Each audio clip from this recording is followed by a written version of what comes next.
দীর্ঘদিন ধরে ফ্রিজে সংরক্ষণ করা মাছ, মাংস, শাকসবজি বা ফলমূল খাচ্ছেন রোজকার ব্যস্ত জীবনে। কিন্তু দীর্ঘদিন ধরে সংরক্ষণ করা ফ্রিজে এসব খাবার শরীরের জন্য ক্ষতিকর নয় তো? পুষ্টিবিদরা কি বলেন এ নিয়ে? চলুন জেনে নিই আজকের ভিডিও থেকে। যাপিত জীবনের অন্যতম অনুষঙ্গ ফ্রিজের উপর নির্ভরতা।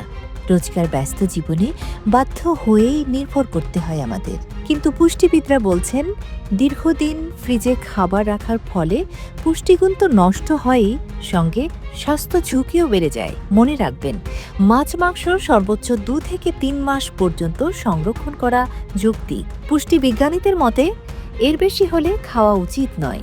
তবে ফ্রিজে মাংস সংরক্ষণ করার ক্ষেত্রে বিশেষ সতর্কতা গ্রহণ করা উচিত। রক্ত জড়ানো মাংস ভালোভাবে পানি দিয়ে ধুয়ে ফেলতে হবে, যাতে বাজে গন্ধ না ছড়ায় কিংবা ব্যাকটেরিয়া জমতে না পারে। অনেক